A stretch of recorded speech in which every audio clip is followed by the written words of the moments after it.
Getting new details tonight in a disturbing crime in New Rochelle. A woman's being held without bail, accused of killing her roommate and hiding her body in their apartment. CBS 2's Tony Aiello has some new details, including how police say they broke the suspect's alibi. Franklin Avenue, a generally quiet street with well-kept multifamily homes. Here at number 155, a gruesome find. Police discovered the body of a woman in a storage bin in a third-floor apartment. I just saw her last week, and this is very tragic. Jillian Dunkley says she knows the victim, who police have not formally identified. Very, very kind, have a heart of gold.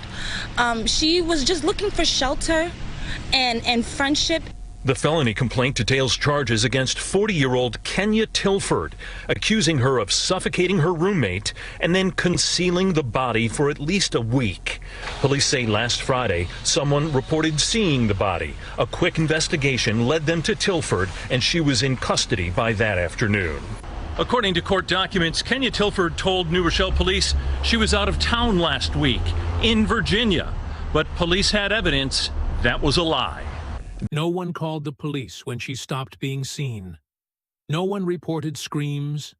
No one noticed the slow, visible collapse of a woman who had only wanted to be loved. Prosecutors say she was inside that apartment for 4 months, starving, weakening, losing nearly 50 pounds, her world shrinking to the will of one person. And when her life finally ended, it didn't end in panic or chaos. It ended in silence. Her body was bound with yellow rope, placed inside a plastic container, left in the same space where she had trusted someone with her heart. But this story doesn't begin with a missing persons report. It begins with a moment of horror, when someone from the accused killer's own family saw enough to break loyalty, to choose fear over blood, and walk into a police station. And that decision cracked open a case that forces a chilling question. Was this murder the final step in a long ritual of control? Or is the real truth of what happened inside that apartment still hidden behind what we think we know?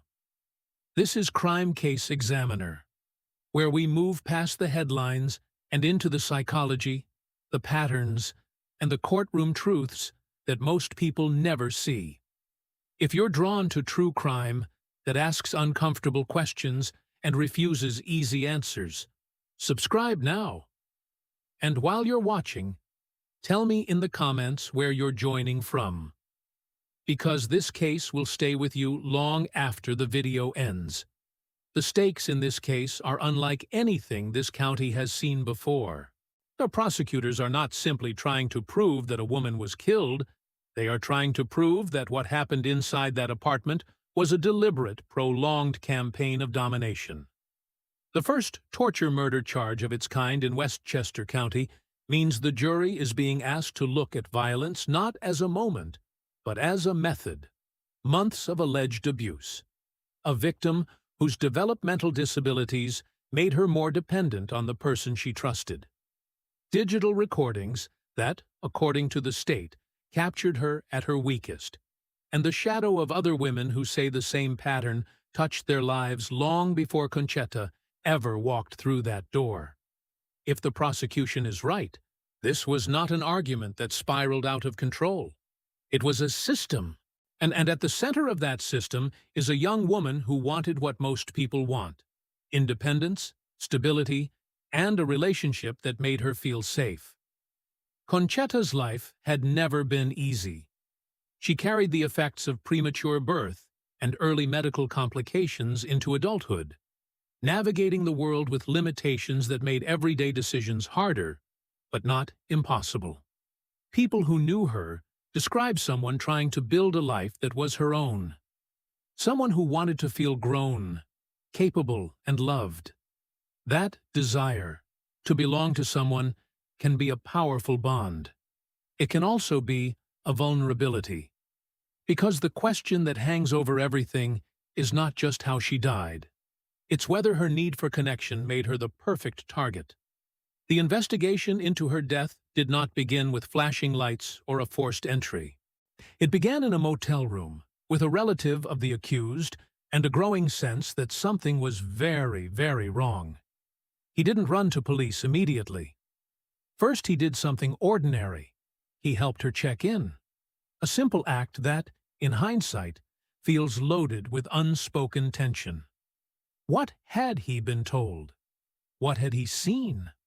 What had he smelled on her clothes or heard in her voice that made him walk away from that room and into a police station instead of going home? That decision becomes the pivot point of the entire case. Because without it, the apartment might have remained closed for days longer. When investigators finally stepped inside, they didn't just find a body, they found a timeline. But to understand how that timeline could exist without anyone intervening, you have to go back to what the relationship looked like from the outside. Now, there were no broken windows, no neighbors calling in domestic disturbances, no obvious public explosions. The building continued its routines, people leaving for work, returning with groceries, passing in the hallway with polite nods. Inside the apartment, according to prosecutors, something very different was unfolding. Increasing isolation. A partner who appeared less and less in public. Weight loss that became impossible to ignore in photographs. And, perhaps most chilling of all, recordings. Moments where humiliation and injury were preserved, not hidden. Forensic psychologists often describe coercive control offenders as individuals who do not begin with violence. They begin with dependence. They create a closed world in which the victim's access to help, money, transportation, and emotional support narrows until the abuser becomes the only stable point in their reality. Violence, when it comes, is not chaotic. It is instructional. It teaches the victim the cost of resistance, and that raises the question that investigators, and now jurors, are being asked to confront. How do you torture someone for months in a residential building without the world noticing? The portrait the prosecution is painting of Kenya Tilford is not of a person who lost control in a single moment. It is of someone who needed control in every moment. The alleged documentation of abuse suggests not just violence, but a desire to witness and preserve it, what some profilers call trophy behavior. The presence of other alleged victims introduces the possibility of repetition, of a behavioral script that did not begin with Concetta and may not have been intended to end with her. Power control offenders are often described as living double lives, publicly functional, privately authoritarian. Their relationships become environments in which dominance is not only exercised, but ritualized. Every act, isolation, deprivation, humiliation, reinforces the hierarchy.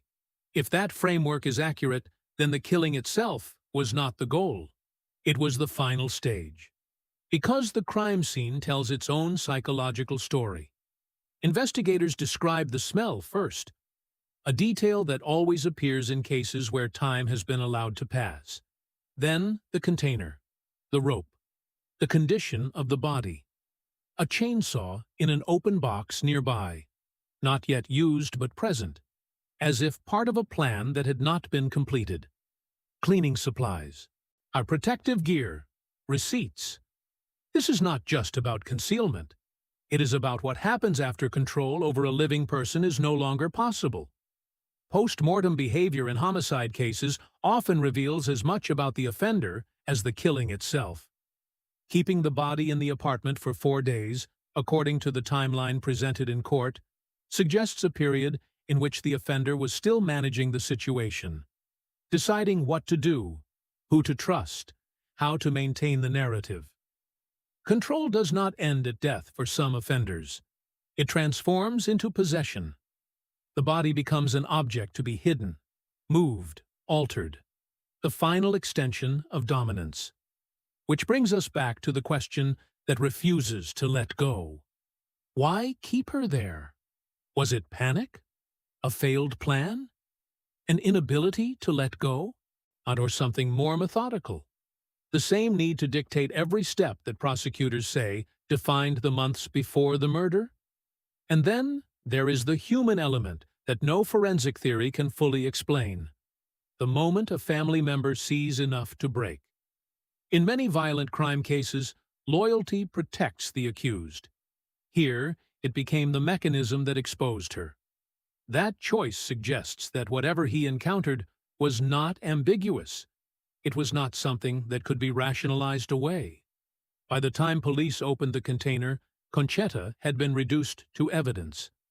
But the story the state is telling is that she had been reduced long before that, reduced to a person whose world had shrunk to a single room, a single relationship, a single source of approval and fear.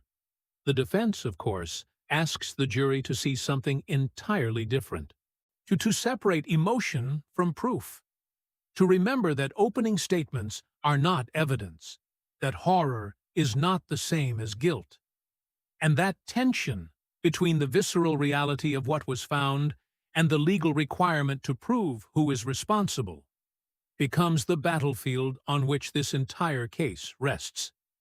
Because the central question remains unresolved. Was this a calculated system of domination that ended exactly the way it was always going to end? Or are there pieces of this story, hidden in timelines, in digital records, in the private dynamics of a relationship, that have not yet been revealed? In the end, the apartment is more than a location. It is a closed environment in which two realities now compete. One is the prosecution's narrative of sustained control, ritualized abuse, and a final act of murder followed by an attempt to erase the evidence. The other is the possibility that what happened inside those walls is more complicated than anyone on the outside can fully reconstruct. And somewhere between those two realities is Concetta, a young woman who wanted independence, who believed in a relationship, and whose life became the center of a case that will force a jury to decide not only what happened, but what it means. Because this isn't just about whether a crime occurred, it's about whether the pattern the state describes, the slow tightening of control, the documentation, the isolation, the aftermath, proves intent beyond a reasonable doubt. And until that question is answered, the most disturbing detail is not the container, or the rope, or the 4 days. It's the silence that surrounded all of it. On the silence in the building, the silence in the relationship, and the silence that lasted until one person chose to break it. To understand what prosecutors say really happened inside that apartment, you have to stop thinking of this as a single act of violence and start seeing it as a sequence, a progression that, if true, began long before the night Concetta died. They describe the first phase as something almost indistinguishable from an ordinary relationship: emotional bonding, attention, protection, the creation of a private language between two people. For someone who had spent her life trying to prove she could stand on her own, that kind of focused affection would have felt like stability, like a rival. Dependency doesn't begin as a trap. It begins as comfort, rides to places, help with decisions. A shared space that slowly becomes the center of your world. And if you believe the prosecution's theory, that's when the balance of power quietly shifted. The second phase is harder to see from the outside. Isolation rarely looks like imprisonment. It looks like staying home more often, like fewer calls returned, like a partner speaking for you in public. The physical decline, the weight loss, the visible exhaustion can be explained away as stress, illness, anything but what it is. Meanwhile, inside the apartment, the recordings begin. Moments where injury and humiliation are captured, preserved, not hidden, documented, because documentation changes the psychology of a crime. It means the act is not just about the moment, it's about replaying it, owning it, controlling how it is remembered. And by the time the alleged torture period begins, prosecutors say Concetta's world had narrowed to a single point of authority: starvation and violence working together. 50 pounds lost, not in a sudden collapse, but in a steady erosion. Psychological domination layered on top of physical weakness. The kind of environment where resistance becomes unthinkable, not because it's impossible, but because it feels meaningless. And always, the camera. Filmed degradation is not just cruelty, it is a message. It tells the victim, you are an object. It tells the offender, this is mine. Then comes the moment where the progression reaches its end. Strangulation is an intimate form of killing. It requires proximity, time, eye contact.